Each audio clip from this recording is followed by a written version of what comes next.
up? It's Way Up with Angela Yee. This is exciting. London Brown is back again. Yes. And go ahead, you can eat that because we're used to that on TV. Oh no, the peelings have already begun. Okay, all right.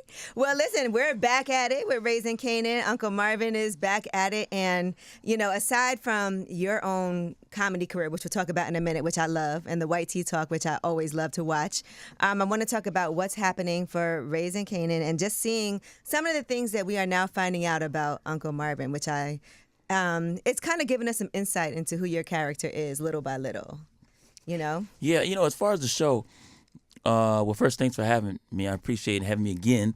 Always. The show is, I think this time, as far as what makes it different from the other seasons, we're going to be, we're touching down on the history of the family a little bit more, like why or how the Thomas family became to be, as far as speaking about our parents, why we have our issues that we have with each other and with them. And so it's a little different this season. And as opposed to, I think sometimes people think they know where the story's going to go. But this season, it's going to be a lot of emotional plot twists that people were, I felt like the other seasons, people didn't really understand the dynamic of us being of this show being like a family show. It's really just, a peep into a regular family from Southside Jamaica, Queens, who got regular issues, who just grew up on the block, and we survive in the best way we know how. And I think trying this to make season, some money. Trying to make some money. So I think this season people understand, they really are a family. They just happen to be in the game. I feel like, but in particular, Uncle Marvin, we learn a lot about because as Kanan is trying to figure out the story of his grandfather, we find out, because that was your father on the show, that there were some things about him that kind of made you into who you are because you were the oldest. Right. And so you were affected the most by your father, and as far as raising your other younger brother and sister and things like that. But you remember on that show, your character remembers the dad the most because you were the oldest. Absolutely. So, and that's the thing is we realized that some of Marvin's anger management issues, some of that could have stemmed from his father, having the fact that his father had committed suicide. So now Marvin's left to raise the family, trying to figure that out, potentially growing up a little faster than he had wanted to, all the way into his adulthood, to where we see the dichotomy between him at one point being the leader and now taking orders from Rock. And that's always kind of been the undertone, underlining disagreement that Marvin, or the resentment that Marvin's had a little bit. He knows it was his fault, but still being the leader and then all of a sudden taking orders from everybody, Marvin has always had, has dealt with that personally. And two things I want to say to that. Number one, yes, because I think that Marvin has felt like Rock isn't giving him the credit and the respect that he feels like he deserves. Right. In the family, because imagine now you're taking orders from somebody younger than you. Absolutely. Who's also a woman. And a woman. No matter what, men always kind of have a bit of an issue with that. I don't care what anybody says. But then also, the second thing I want to say is seeing how Marvin has been as a father, or lack of his presence of being a father in his own daughter's life. You would think, and sometimes people emulate what their father was like, or they go the opposite way and they try to show extra more love because they didn't get it. Right. So, that's the thing is, we see Marvin having this strange relationship with his daughter where really, he, like I say, really didn't have one completely. Then, through realizing and reflection through anger management, we get to season 3 where he's trying to be, as you mentioned, he's now trying to be super dad to the point where he's overstepping his boundaries with his daughter and her career and everything like that. So in season 4, we get to see this other side of Marvin where I think Marvin's starting to realize, oh shoot, the relationship that he's having with his daughter, I think he's starting to see more of himself.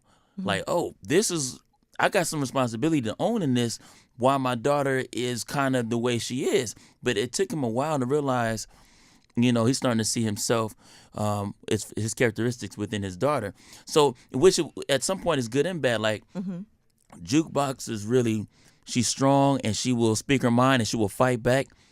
But then what happens as she continues to get older and starts to take more of her father's example. And I don't even think she realized it or Marvin realized it. It was like innate because she's around it. And I think Marvin's feeling the responsibility of that going into season 4. Like, oh shoot, I gotta own up to some of this. In a way, I kind of feel like up until then, Jukebox has been like the purest character on the show. The person that's not like the one that's engaging in the family activities and kind of sheltered from that with the talent to be able to do things. Absolutely. But then I'm sure she's got her own demons. Right. She kind of been on the outskirts of it and just kind of hanging out with Kanan. But this season, she shows up, without giving too much away. She's showing up for everybody. And we see her. As Marvin is trying to become his own man within this season, we see her becoming her own woman, a young lady in this season. It's good. Now, I want to see, as you're relating to this character, I'm just curious about a couple of things about you. Number one, what's your anger management like in real life? Are you hot-headed or not? Because for some reason, I can't see it with you. I watch your white tea talk. I tell you that, which I always find quite entertaining. And it's good because sometimes I agree with you, sometimes I don't. But that's the point of it. But when it comes to you personally, you think you're a hot-headed person? No, I'm really easygoing. Because the first thing is I don't like. The thing about it first is I don't like looking out of sorts. So I don't like looking like I can't control my emotions or myself. That's the first thing. Okay. The second thing is when there have been times when people have made me upset. First of all, I'm already upset for whatever they did. Mm-hmm. The second thing is I have too much pride to give people that much power. I agree with that. So I'm not You're trying not gonna to see me mad. You're not gonna out of see character. me. Now when I get to my car and I hit the steering wheel, wherever that is. But I'm not about to do that. But then also, as I've gotten older, I just realized life is too short to be, blowing a fuse over everything. So sometimes I just sit back, man, and say, how serious is this? Is it really that important? It's not that important. Whatever it is, even if it's a slight agreement, we can agree to disagree. We don't have to argue about it.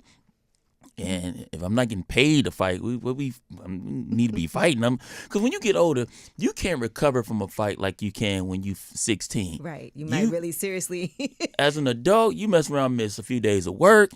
You don't heal the same way. You end up on the gram getting all of that. Yeah, I'm good, man. looking a little out of sorts. I'm cool. I'm the best I can, man. I just try to, first of all, not even get to the point where it got to go there. But if so, let me just walk away and. Too much to lose. Too much to lose at this point. So I always try to just chill out on conflict or stay away from it, avoid it if I can. How does comedy help you when it comes to dealing with any type of stress that you have in life? Like, what does stand-up comedy do for you? Personally, for example, I've been, within a month, I've had to go to, this will be, my 5th funeral will be this Tuesday. Ooh. So just within a month or so, I'm getting calls. So as far as to your question, the comedy for me helps. I know I get asked to speak at these funerals sometimes of my friends and so forth to help brighten the mood and just bring a little bit of hope or some positivity to these situations. So for me, if I can always see the brighter side of whatever it is, it was really not that bad, And again, it's just, I think it's perspective, how we decide to look at whatever the issue is. So it's like, man, between what we consider missed opportunities, whatever that, sometimes even if it comes to things like this, if I were to, let's say, miss a flight, sometimes I look at that and say, well, maybe in my mind, this is some of the things I think about. I said, maybe I got to my Uber late because I was trifling. Mm-hmm. Then the second thing is, well, maybe, I was supposed to leave my keys in the house because I'm avoiding an accident. Okay, cool. Maybe there's something in that. I don't know. Mm-hmm. So I just try to find some sort of positive note to it because it's way easier to find. Everything can be negative. I can be mad. Well, why didn't Angela have the orange slices peeled already? People wake up like that. It'd be like, why are you mad? It's 7 a.m. Why are you mad already? And you might be like, why did she peel this? That's disgusting. I don't know if her hands are clean. People like that. Yeah. But I don't waste no time doing that stuff. Have you seen the Uncle Marvin mukbang videos that they've been doing? What kind of video you got? Where they have you like eating food? It's like a whole compilation of. You know, You didn't know what mukbang? Yeah, it does sound nasty. It sounds like something like from porn, like mukbang, like what? I ain't never heard that. Yeah, that you never heard of it. That's what it is, right? Like a food like orgy. And You know what? With the food stuff, because I know they're gonna see me like, man, he I eating know. now. I did that on purpose. You know what? But if it's a healthy snack, I ain't mad at that. But the thing about it is, even with the show, I explained to the followers that I come from theater, so me choosing to eat on the show is just what we call like small business, and it's just how do I find a way to keep the audience engaged with the character even though he's not speaking? What makes him interesting? Because I'm on a show with a lot of talented people.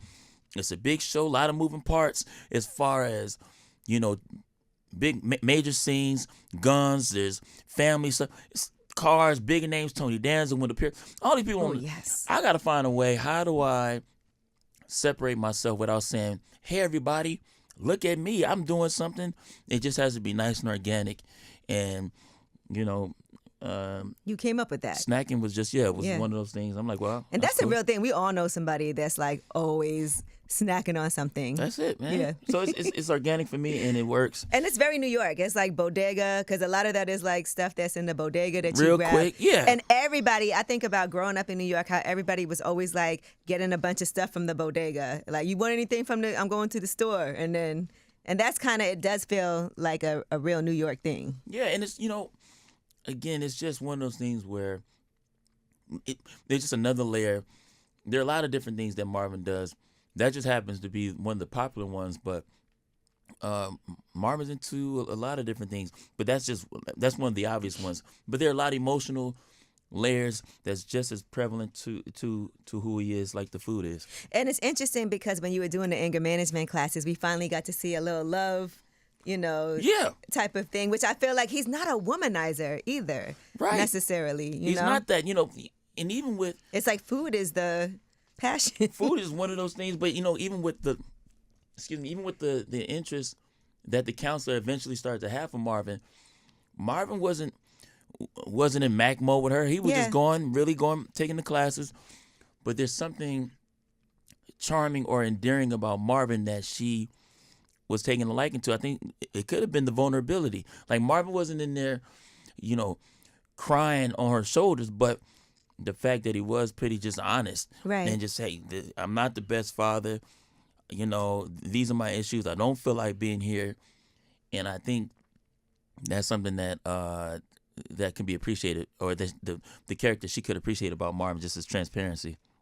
I also, since you brought up Tony Danza, I mean, amazing to be able to. I just think about Tony Danza and our childhood. I'm telling you, and what that meant. So, how did you feel being able to have those scenes? First of all, I didn't even know he was joining the show until we did a Zoom table read, and he was cooking at the top of the Zoom. So I was like, whoa, Tony Danza's in the show. So first thing I go to, as you mentioned, I go right to Who's the Boss. Yes. Talking about the 80s. I love that show. And so when I finally had a chance to meet him, it was cool because he was so nice. And if he had an attitude and said, hey, if he had in the paperwork, don't look me in the eye, and, when you speak to him or call him Mr. Danza, I would have respected it. He's earned that, no doubt. But the fact that he was cool, I mean, he got stories for days. He know everybody and everything. Hey, London, I'll tell you the time I was on the boat. It was me, Jesus, and Peter. I was like, we walked on the water. I made him lasagna. He just got stories for everything. But they're always great. You always learn a lesson. And we sat a couple times. We would step off to the side and I talked to him about tap dance, and we go through some stuff with tap dancing and just hanging out. And he's a great guy. That is so random.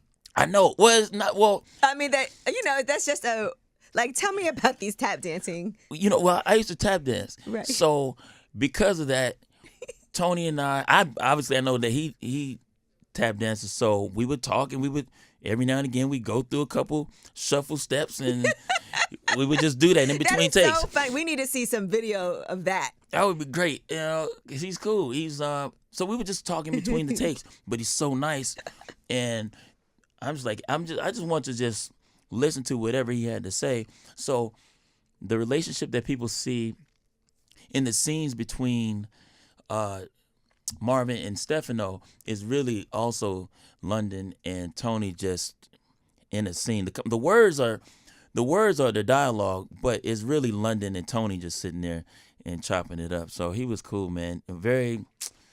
He's just very nice because he could have been. Yeah. He earned the right to be different, but the fact that he was cool made me respect him even that much more. Sometimes you meet people that you grew up on that you loved, and you could not like them after meeting them. It's like that. But it's amazing when you can meet somebody that is nostalgic for you and be like, "Wow, that's so dope." It just adds to the whole experience. So we've done a lot of press together, and he's just cool. He shows love. He respects my work. Obviously, I respect his, and so I'm glad. Because sometimes too, you get a name like that, they come on the show, and then they feel they are above the other actors because they're older than the actors and more experienced. He didn't act like that. He was cool. He was proud to be a part of the project. He talks about it, and he's gained a whole new audience, a younger audience, right, to the show from the show. So shout out to Tony Danza, man. I didn't even realize it was him at first. Like when I was first watching it. And I'm ashamed to say. And then I saw that, Tony Danza. And I was like, oh, wow, I didn't realize that was Tony Danza. Yeah. Well, he don't look like Who's the Boss because, he's grayed out and everything. It was a long time ago. But his energy is still But he still still cool. looks good. Yeah, he's good. Solid, man. Uh-huh. What's interesting, too, about, like you said, Stefano and Marvin, because you're kind of doing things for him aside from what him and Rock have going on. You're looking out because he needs help in other ways. Right. But then sometimes it feels like, is that overstepping boundaries as far as trying to get your own relationship in a way? Yeah, you know what? That's why Marvin is treading on thin ice when it comes to this. Marvin is acting like he's not. He wants to be his own man, but at the same time, he's still watching his back to see if Rock is aware. But Rock, the way they wrote the character and the way that Patina's playing it, she's so smart. She's not saying anything, but she's connecting all the dots real slowly. She's watching and listening to what Marvin is saying and paying attention to his behavior. And Marvin is willing to take the risk of her finding out or whatever because he's ready to step out and be his own person because he's been taking orders from her for so long.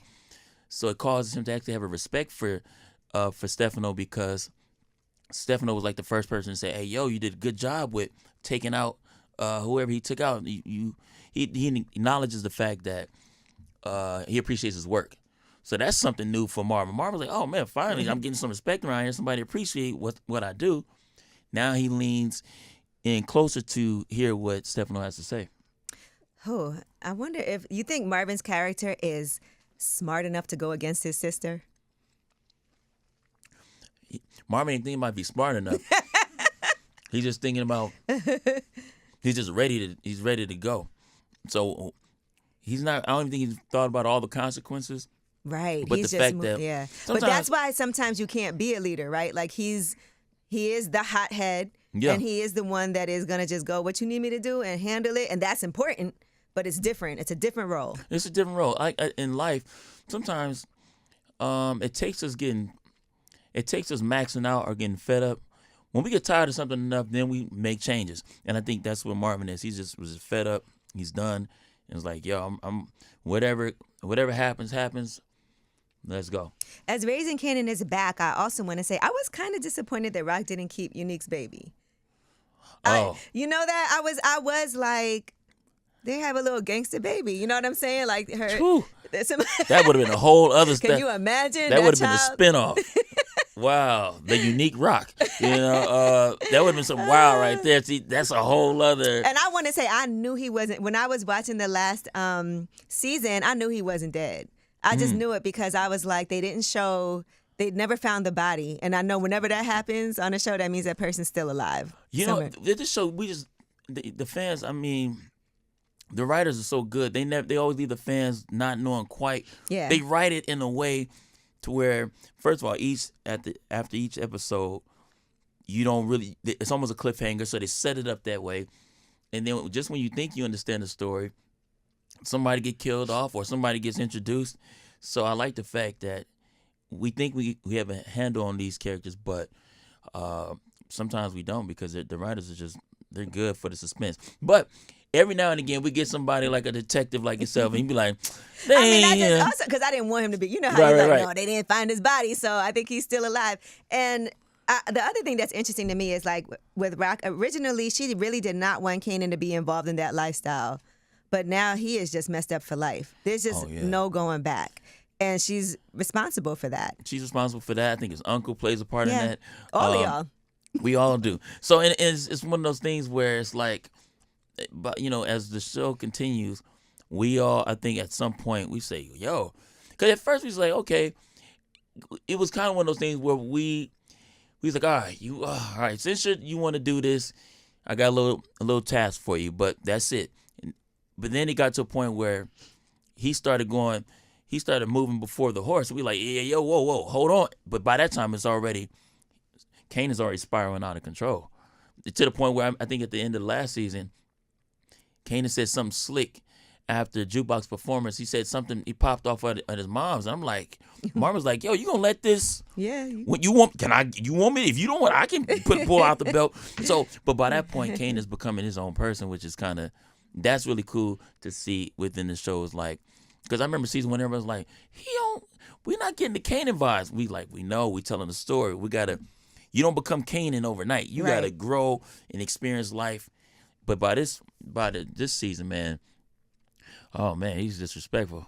He is. Now, South Central LA, growing up there, but you have this New York. How do you feel about your New York accent? Are you? Well, I'm not in it now, but when I was in the middle of the show, I felt good about it only because the followers told me. Yeah. Because New York would Because have even you cooked and me. Malcolm Mays, it's funny that y'all both are like these New York characters, but it came off good to me. I never really thought about it. Yeah, well, that's the main thing, because nothing worse than like trying to enjoy a project and you got somebody that's supposed to be from Atlanta but they sounding British. We like, oh man, it throws it off. So the fact that people would ask me where I'm from or what part, I was like, cool, because I don't need New Yorkers would have How told did me. you practice that? Like, did you? Part of it was I used to, in my set, I would do this Denzel bit. So Denzel being from Mount Vernon, how that came about, I used to watch films with my boys. As actors, we would watch different stuff. And as friends, we were fans of Denzel. So just naturally, I would go back through the story. Hey, yo, did you remember that part when Denzel said, you didn't land on Plymouth Rock, but Plymouth Rock landed, okay, on us, whatever the line was. And so I never really worked on the Denzel voice. That was just kind of there. So having a little bit of that as a foundation of some New York, but also shout out to Doug, who was our dialect coach. Funny thing about Doug is a like Spielberg looking white boy, like beard, older guy, glasses, and nothing about him on site would say Southside Jamaica Queens, but he would drill us, man, and we would go through these exercises. And then also I was always outside too. Right. I was kind of immersed in the cultures because I wanted to figure out just the dialect and just what was going on. Also listen to a lot of Queens rappers. Nas was always just the soundtrack for me throughout the project. But just also just being outside and just seeing how passionate New Yorkers can be about Everything. simple things. It's just interesting to me when other people talk about how New Yorkers talk, because I just, I'm from here, so Yeah. sometimes they get it right, sometimes, but it's just funny because we do have certain words that we say. So. I just appreciate it. So to stay in that, I just never. While I was shooting the show, I didn't like go back to my South Central dialect and then come back to LA. It's just too much. So I would just kind of stay in it, even off set. That's my one practice that I would do. Everything else I would leave at work, but the dialect, I just try to hold on to that because, that's little things like that can just. It's like we're in 1991, and then the last thing you would want to see is a background actor texting. it's like it just takes you out of the like that's impossible. It takes you out of the zone. So I just wanted to stay in the zone. So shout out all to New York and everybody I ran into who had conversations, because I was listening and listening, trying to listen well. Now, you also are doing stand-up comedy. You've been doing stand-up comedy. And I feel like your White Tea Talks really prepared you for that. I always feel like if you can sit and talk to a camera about a topic with no one talking back to you or doing that, that's a real skill to be able to have, to hold somebody's attention, to have these topics that you could just sit there and discuss. And it'll be like something random, like church being commercialized now. You have one where you talk about that. They got the VIP line. And yeah. Well, and I agree. I'm glad you acknowledged that, because I think people think that's what's so annoying about, respectfully, that's what's so annoying about the podcast world. I think there's so many people doing it, but they don't understand it's a real skill to do what it is you do. It's not, everybody can't hold a conversation, don't have things to talk about, don't have an angle. So for those of you who do it well, shout out to y'all, and the other ones who are trying to figure it out, do what you do. But it's a real skill. It's a real skill. Because I know people, man, how you gonna come up here and talk about me? I just get my podcast. He talking about me. I'm not talking about anybody. I'm just saying, in general, it's a skill to know how to have some sort of conversation or an angle. So with the White Tea Talks, that's just me in my perspective on these different topics, and church being one of those things where I grew up in church, I played in church and so forth.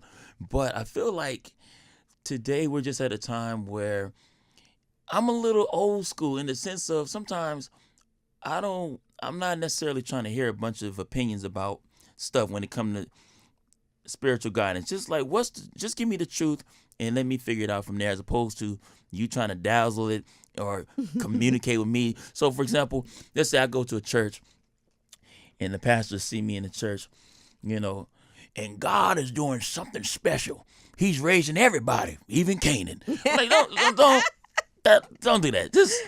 Just give me the word. I'm good with just whatever the Bible says, whatever the spiritual guidance is. But so the White Tea Talks are just me, just simply, based in truth. Though I don't want. It's not even not necessarily opinion based, especially with the relationship stuff. I'm just like, here's just another angle. I'm not saying it's the only way. It's the right way or the wrong. Just consider another angle to what you may already believe. That's all. All right. Well, let me ask your opinion on a couple of things that have been happening in television and, rumors. All right. This was a topic we talked about up here. Married to Medicine, Quad and her boyfriend, they've been dating. You don't have to worry about it if you've never seen it. But anyway, she wants them to live together, but she wants him to move into her house. And he felt like traditionally as a man, he didn't feel like he should be moving into a woman's home. He's like, why don't we get a place together and you rent your place out? But she loves her house. She's like, look, I did this. This is the first house I bought on my own. It's a beautiful home. Now, could you see moving into a woman's house, or would you feel like, no, we got to get something on our own? Or does that feel, you feel like she got a nice house, I'll move in? Absolutely not. Not happening. The thing about it is this, though. There's a different. This is the thing. It's sometimes, I say it this way. In general, we can do things emotionally that may cause us to feel differently from when we first thought to approach whatever that is. So it's the same way. It's the same thing sometimes when I was teaching. I was working after school programs and so forth, and I used to tell the parents, try not to give out a reward when you're super excited, or discipline when you're very upset, because emotionally we can make promises and ideas that we can't keep. So I'm saying this to say that as a guy, I would not move into, like, now don't get me wrong, I've stayed in there a couple times. I spent a couple days, but full on, and I don't even play games. But here's my Xbox and here are my hats and put them up. No, because at any point, if you don't come in early enough, or you don't put the seat back down, you're gonna get a notice. And and it's also a thing. It's a thing for that kind of power is a different thing, man, in the hands of a woman. So I say, hey, keep it safe and find something mutual. Or if she don't want to get rid of the home, cool. Keep your home, and maybe if she want to rent it out or still do something, and then hey, baby, let's go get this studio apartment together. And at least it's ours, and it's because that way we on equal footing. Right. But him going We're over both there on the lease. Oh man, him going over there. Her house is beautiful though. She got a nice pool, hot tub. I mean, a waterfall. And she gonna remind him of it every time he act up. You in my nice pool. If you don't like how my room, it's gonna change. Now, another thing that you talked about on your YT talk, you talked about people who all of a sudden become like these financial gurus after taking a course. Look, you know, not to cut you off, Yeah. but the annoying. This is the thing about it, and I'm speaking on behalf of, and I'm not even coming from someplace broke. I'm just on behalf of people who are trying to become financially literate and trying to understand what to do with their finances. First off, those of you who understand money, this is what I would like for you just to consider. Here's another angle. Everybody don't have $5,000, $10,000 to just invest. If they do got that kind of money, they don't have that kind of money to risk as far as like this. I remember in my house, we grew up and we had like one family van. And I remember I used to try to drive it when I got my license. And my mom was like, listen, we don't have another. If you wreck the car, this is it. Like in my house, maybe because I'm coming from a different place, but my angle is this. I didn't grow up in a family where I had people I could borrow from. Like that's not my reality of just saying, or even for myself, it wasn't like I could go the way to school or somewhere and my mom drove up with the U-Haul and had new bed sheets and all my supplies. I couldn't borrow from my mom. That wasn't the household that I grew up in. So coming from that angle, I wish that those who are financially stable, remember my question is, do you want to help people get financially stable, or do you just want to let us know how much you know about finances? Okay. Because if you care, talk to us in a way that we understand. People get on there and say, hey, listen, man, all you got to do, you get a CPA. You get a CPA, you get a TTL. Once you get TTL, you put $3,000 into the IRA in an IRA. Listen, bro, we don't know all the letters and all of that. Talk to us in a way, listen, how much you got to, and go talk low numbers. If you already got more, making more than that, they probably already get it. Hey, listen, let's take me for example. I'm thinking that after school program job, maybe $15, and now it's kind of a raise. But let's just say, if you're making about $300, $300 to $400 every other week, okay, this is what you got to do. Just take $50 of that, put that away here, and after you get that, talk to us like you want us to grow with you. Right. Otherwise, it's just annoying. It's and I think sometimes people they get a kick off of being able to talk at you, not like talk to me, talk with me. If you want me, if you care. Now, if you don't care and you want to continue to talk about your financial gain, then that's cool. It's like sometimes, I hear about the people that be bragging about the house they live in. But they live in Tupelo, Mississippi. The house is what, $200? I'm like, yeah, I know you got a 4-bedroom with a pool in a yard and a farm, but LA and Los Angeles, you got to be doing well. Let's start there. That's if you care. Now, if you don't care, then hey, do what you do for your ego or whoever it is you're servicing. But I'm just talking on behalf of somebody that comes from $28 in his bank account. So I just speak for those people. What was that time like for you? Like you said, when you were working and, $28 in the bank account, what was your mindset like that? And did you feel like I'm just waiting for my big break? Like how did you feel at that time? Because you also have ups and downs when it comes to acting, right? All I knew is that something's got to happen. So I was still taking some free classes and whatnot. And I just remember one day in the after school program, I just looked at my account. It was like $28. This one I knew I was broke. Yeah. You ever been so broke, you start thinking of creative ways to die to get paid? This is where I was at. I said, you know what? I looked at my bank account. I had $28. I said, man, if I leave here and I go, I said, if I start the next morning, I'm going to go get a suit. I'm going to fill out my resumes. I'm going to hand them out. And before I get back home, I'm going to jump right in front of a bus. I said, man, if I get paid. You did not think that. Lots of people think like this. You say, well, man, if I just pull in front of a bus, I might get some insurance. It's a city government bus and some money. I just settle. I'm thinking stuff like that because I'm so proud. I'm like, I got to figure out a way to pull a quick, a quick jug. So that's where I was. But I just knew I worked at the school because I love working with kids, and I still do. Shout out to NCRF, National College Resources Foundation, organization where we help students get into HBCUs. So I still, shout out to Yo-Yo. Me and Yo-Yo, we're part of that as ambassadors. Kel Mitchell, Da Vinci from BMF, we're all a part of this as ambassadors. But again, I love working with kids, so I knew that was where I needed to be at the time. So fortunately, I don't have kids. I didn't have a lot of responsibilities, just had a car note, cell phone. That was about it. Yeah. So if I could keep my maintenance stuff down, I didn't really need a high-paying job at the time.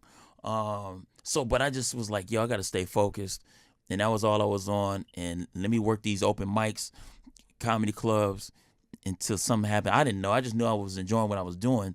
But that's why it's important to do what it is you love to do, because you can do it for free. Or it'll help you sustain doing it for free if you actually like what it is you're doing. So I just knew I had to stay very focused. And I knew one thing. I knew I wasn't going to have no kids, because if I don't know nothing else, I know kids are expensive. Yeah. So that's a whole nother level. That's a whole other level. I wasn't ready for that. So I just kept you were my quite responsible. I tried to be. I tried to be as responsible. Every guy that has kids young was saying they wasn't going to have no kids, but somehow it happened. I just knew I couldn't afford it. I mean, if nothing else, I couldn't have. But there's no way, because when you have a kid, you got to think about food, you got to think formula, you got to think about babysitters. You got to think about the mom, and you got to make sure she's taken care of. Yeah, her too. I forgot about that. Yeah, that. But see, I'm thinking about just the kid. That's too much. Because if she's not good, the kid's not good. If the kid's living with her, you got to, So I just didn't want no parts of that, because I saw a lot of my friends have a hard time with that, and I love children. It just was going to be distracting for what I was trying to do. Yeah, we seen that with Jukebox, Yeah, right. Well, listen, I appreciate you for stopping through. Like, honestly, I think you are hilarious just from everything. Like, are you going to do a hour special or half-hour special? Like, what's the plan when it comes? Yeah, so right now it's just been so... Well, now that we, for this particular season, we're done shooting, so that's why I'm in the clubs heavy. I'm just working out and fleshing out material right now, because, yes, ultimately... That's the goal, because people still don't know how to do stand-up. Yeah. So I'm still working to get, to get that out. The people who know, and I tour and different things like that, but still a lot of people just don't know I come from stand-up. So what's people's reaction when they see you and they didn't know that, and they're like, yeah, oh, what? It is. When I first step out, they're excited to see me from the show. Fortunately, they think... After coming off these last few seasons, they think Marvin is funny. So that helps, because initially, Marvin, the show is a drama. So, I'm coming into the show on the drama side in season 1, so they were still trying to figure it out. But for whatever they found humorous about Marvin, it's been helping. So initially, they come on, they're like, well, what is he? Okay, that's him. They clap, and then they're like, what are you doing? And then eventually, as we start to talk, I'm more candid with my style, which is just fun conversation. So listen, it's like when I go live, it's kind of the vibe of my stand-up, which is, let me just tell you what's going on and trip on this. Ain't that great? So hopefully I can continue to do that and build with the audience, and they continue to rock with me. How do other comedians receive you when it comes to getting on? So you feel like it's helpful, because it's such a competitive place to be? It depends. Like when I was working clubs here, the comedians respect me from the show, but they still don't know I do stand up. So they're it's an interesting kind of sit back and there's this air in the air, But also just a New York thing. This is a whole other temperament here. Yeah, because people want to not laugh, and it's just an interesting thing. Folded, looking right in the front. The audience, the audience is cool, but the comedians, I can tell they just don't know what's going on with me. From back west, then the funny thing is a lot of people that start out in my class, they're all out. DC Urban out with Marlon Wayans and people touring and different things like that. Shout out to Tony Baker and Brandon Lewis and a lot of my friends. They're out. So I'm working clubs in LA and the other week, and it's just a whole new class. So I can tell this new class of comedians, they're looking at me the way I looked at Tony Rock when I came into the game, or the comedian that was above me. I was like, yo, I remember him from this show and Def Jam, and I could tell they kind of look at me like, oh, that's the guy from Raising Kanan. There's a respectful thing there. I was like, oh, listen, man, take that out of your eyes. I'm with one of you guys. I'm one of the brothers. So it's a process, but I enjoy that. So I don't get tired of the clubs. The clubs is it. All right. Well, we love to see it. So everybody, make sure you check them out, and people can find out where your shows are if they go to your page. And yeah, just follow me on Instagram. I'm always talking and sharing. Follow all that him good anyway on Instagram. He'll respond to you too if he. Yeah, I will. I do. Yeah, you do. You definitely do. All right. Well, London Brown, thank you so much. Always a pleasure. And every single time, you got to pass through. Do we know if it's been renewed for another season yet? Are we waiting to find out? Or Yeah, I think so. I think I can share that we got another season. Okay. So yeah, all right, good. Yeah, awesome. All right, feels good. If that's a spoiler, 50 will just come for you. All right. No, right. No, thank y'all for watching the show and keeping us at the top of the list, man. Thank you. All right, appreciate you. Thank you.